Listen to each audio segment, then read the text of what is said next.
I never know. I always try to get to the gym in the morning so I can knock it out. That's the only time of the day that I can guarantee I always get to the gym.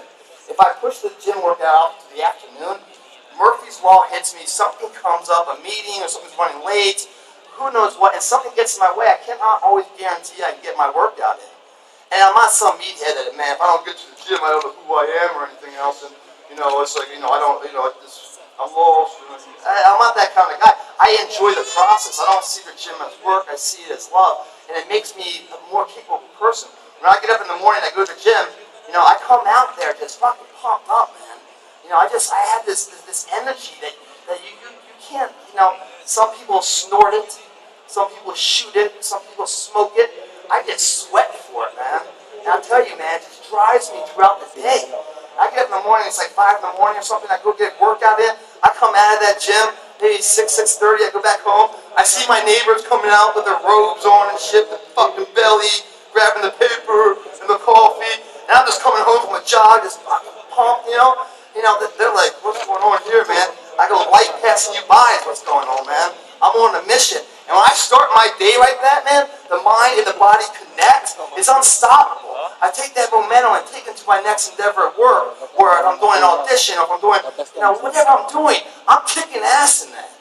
Because I'm already on 5th gear, man. You can't slow me down. When you combine that kind of mentality, backloaded with passion and love, and you believe in what you're doing, second place is not an option, man. It really isn't. And it's not work, it's love. And it's funny, everyone around you will kind of talk shit about you. Saying, oh man, that guy's crazy, or he's out of control, or this or that. They're talking that way because that's how bad they feel about themselves. When you start to succeed, guys, and start to achieve things, most people around you do not like that. Why? Because it's like a spotlight shining down on them when there are missed opportunities, when they could have been more, but they were hesitant in the starting gate.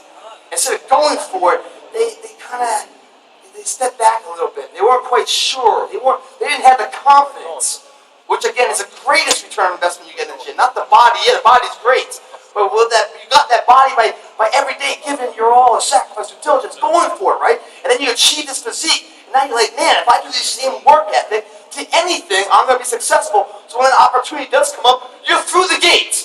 You're going at it. You're not waiting for someone to support you in that endeavor.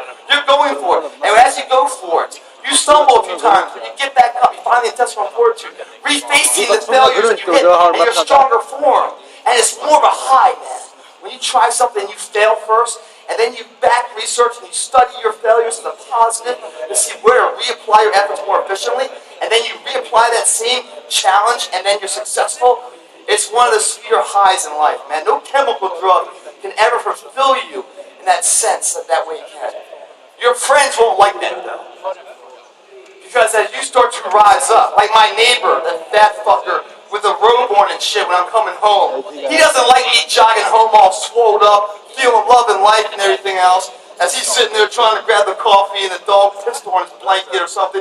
He's bitching about this or that, and I'm coming home just positive. He doesn't like that, because he sees a differential of the man he could have been and the man he is. So they're hate on you for that. Look at that as a form of respect. Look at it as like they're basically saying, man, good job, but I don't have the nuts to say it to you, so I'm going to disguise the clapping in a way that's, what are you doing? You're crazy. Learn that language code there, man.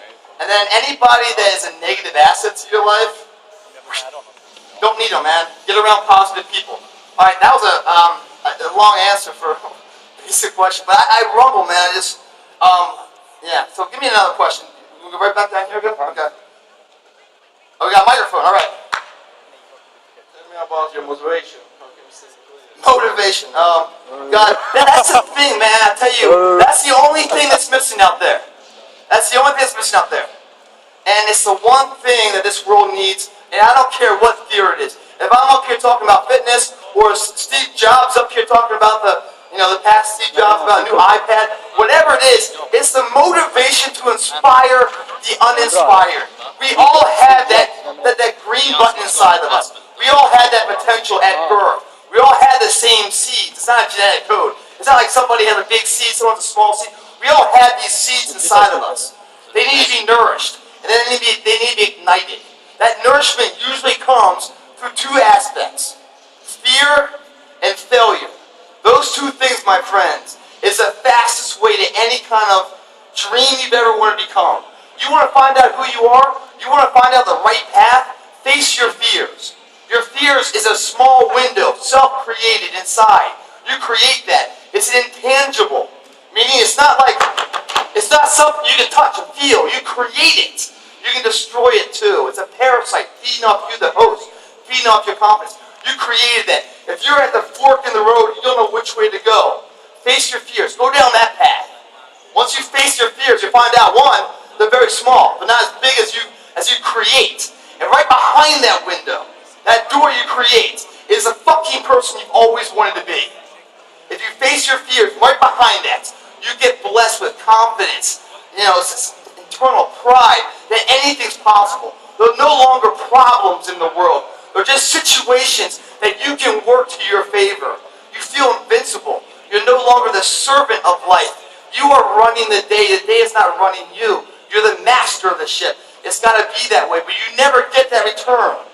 That investment return back to you until you can grab your nuts and be fucking, I don't care what happens, I'm going to face it. If I fall, I'm going to fall forward. You got to have that mentality. Second place, or, you guys play baseball at all? Baseball, sports, well, no? You guys play soccer, that's it, right? I don't have many metaphors, soccer. Anyway, in baseball, you'd be on first base, and people can steal, But you got it, I'm safe on first base. I'm on first base. I can't get out, right? I can't score either on first base. I've got to come off the bag looking for second place. I might get picked off. It's in that danger zone, man. It's scary, man. Your anxiety's filled. There's pressure, this anticipation is the best form of life. That's when you're really living. You're not living, sitting back, drinking some wine, looking at your past achievements. That's dead, man. That's great. That's who you were. That's what made you who you are. But where are you going? Where are you living in the past? Success is a very dangerous road, guys. Success. Because it's a double-edged sword. When you first get it, right? Put the sword in, it feels great. You achieve this success. Then the worst thing happens. People sit back on their loins for that success. Everyone's kissing their ass and sucking their dick, and they're like, yeah, man, you're the man, you're the man. He's like, yeah, I know I'm the man. But when you were the man yesterday, who are you today? Are we just looking back on who we used to be, or are we still that person? The saying that they say, never forget where you came from. That saying is about, don't forget the attitude you had. Don't forget the drive you had that got you to this level. Because if you still remember who that is, where we are right now is not the end, but just the intermission of where we can still go. Success is dangerous because when you first get it, you define it. You give birth to it. It exists because of who you are. Then later on, we get a little weak, we get a little lethargic, we get a little lazy, right? And we sit back, and then we allow that coin to flip over. And then we become defined by that success. Meaning, that's not Greg. Before, that's Greg right there, man. He did this. Then later, it's like, he's that champion named Greg. Do you understand the difference right there? One is moving forward and achieving. The other one has stopped achieving and is just living off the past name. How do you stay motivated? God, man, I get this question a lot, man. It's a baseball term would be baseball. It's sitting there, the pitch comes in, you swing, and you miss, you strike out. You know that feeling, right? You know that feeling, it sucks. Then the pitch comes in and you swing and you crack it, it's a home run. You know that feeling. Both are the same efforts. One's successful, one's not. The thing is, when you're swinging, that's when the game's on. Prior to that game on, we have the opportunity right now to train. And the harder we train, increases the chances of success out here. I love hitting the ball out of the park. That feels so good to me. I hate the feeling of failure. I think about that right here. When I'm training with no one watching, when it's 5 in the morning and it's raining outside, everyone's sleeping. I'm trying to get ahead, not of them, but of my past self. Trying to achieve more than what I've done before. I don't use expressions like good enough. Good enough is not good. Good enough is saying, yeah, that's good enough. We don't know if it's enough, do we? No, because today isn't the day we're getting tested. Later in life, when that pitch comes in and we hit it out of the park, then we know that training was good enough or not. And doesn't it suck if we say, yeah, man, today's good enough, we did enough, and we strike out? Well, we can't go back and change it, can we? So in our training module, if we give it our all here, and we never say things like good enough, I ensure tomorrow you will always have enough. Because you've given it your all. You leave everything there. And when you give it all here, in the gym, in your training, in your studying, in your relationship, then you have the right to demand it. Not expect to demand it all out here. But it doesn't work the other way around. Motivation is perishable. Just like confidence. Meaning perishable, you use it or you lose it, like going to the gym. If you're lifting, you're building your biceps up, right? And then you go off partying for a week, you lose some of that strength. You don't keep the strength. It runs parallel with how you live. If you live like a fat ass, you look like a fat ass. If you train like a champion, you live like a champion. They parallel each other. If you stop doing it, it doesn't keep going. No, it comes back down to wherever you are. It's perishable. Use it or lose it. Success. When you get success, you get hormones and you get success, right? And it's dangerous. So you start to become defined of your success. That's what happens with confidence too. You start to do the things that are normal, the things that are easy. You start going to the gym and you do the same workouts every day, the same workouts because they're easy for you, right? You know, you go into the gym to do leg day, right? It's not a good day for you. You don't like your legs, but all of a sudden the hot girls are that day. You're like, fuck legs, I'm gonna do arms. I look good in arms, you know. I look good. I want to impress her. I'm doing that. So we just gave her all this power, didn't we? She owns her ass. She doesn't even know it. She's walking in there with some tits that aren't even hers, the ass not even hers, hair not even hers. And she is making us come off of our system. Where we want to go, we knew that's how we're going. But all of a sudden, we're so quickly diffused for this. It's like, no, don't do that. Don't chase that. Chase your dreams, guys. When you chase your dreams and you stay on track, guess what? You don't need to chase anybody. They come chasing you. Because they want to be part of what you're doing. That's called leadership. But you've got to use it to lose it. You can't do the same thing over and over again and expect a different outcome. You've got to challenge yourself. You've got to face your fears. You know, the failures of life. In the gym, outside the gym. They are report cards with tremendous information and knowledge to how to improve where you are to where you want to go. Because right now, you're stuck in the middle, man, of where you were and where you want to go. You don't know where to go, man.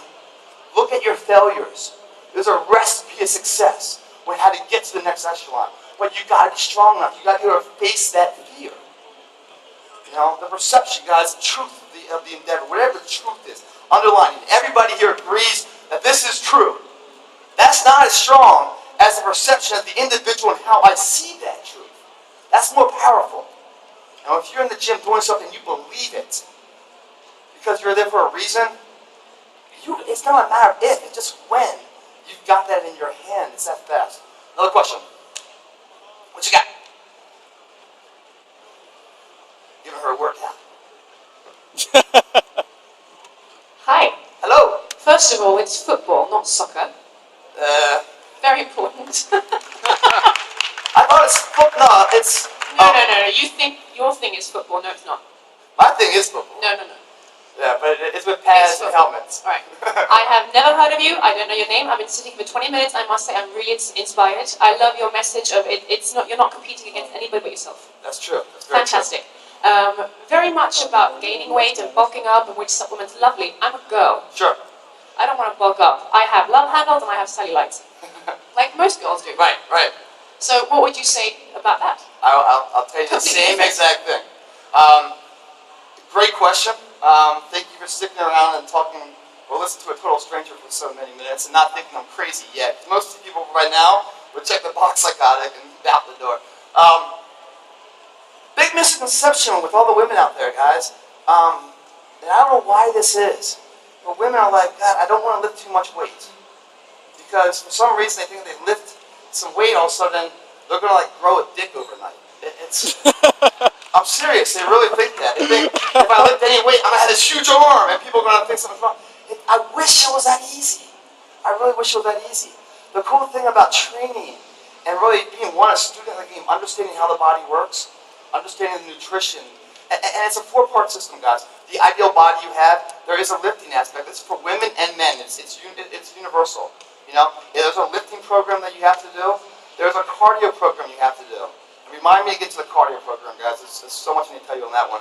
It's gonna open some eyes. There's nutrition, supplementation, the food of which we take, and then there's the sleep program, the rest and recovery. Those are 4 things. It's like a table with 4 chairs, 4 legs. If we cut any one of those off, that table can fall over. They're both just as valuable. You can't give everything into lifting and then not rest. You'll lose that game. You can't give it all into cardio and not into nutrition. You've got to be an expert in all 4 of these. They are a little bit different between guys and girls because of what the end goal result is. The end goal result must be every individual person's goal to determine what they want. Do you want to lose weight? Is it the cellulite? Is it you want a bigger chest or bigger legs? Is it that you want to be able to press 300 pounds or that you want to run 30 miles? All these things are great goals, and the gym uses that goal to be, you can achieve it through the means of the gym. Women, the training of which you guys do, it's the same heart and soul that guys do. It's hitting failure and going beyond. There's, what's this? So, do you guys believe, like, if I say this, it's like, it doesn't, you're blind. You're blind. You can't even see your body. Do you guys believe that the greatest high in the gym isn't what we see in the mirror, but that feeling you get inside after a hard workout? Like that natural high you get? In order to get that natural high, you have to go to a point of failure and beyond.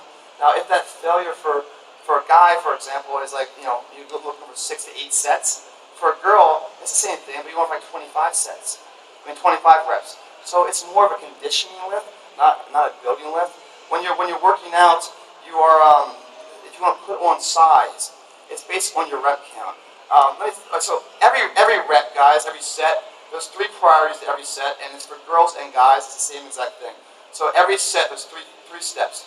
The first, second, and third is in an order of importance. We never sacrifice 1 to get to 2 or 3 to get to 1. It's in that order. The first is most important. You must achieve that before you go to point 2. Must achieve that before you go to point 3.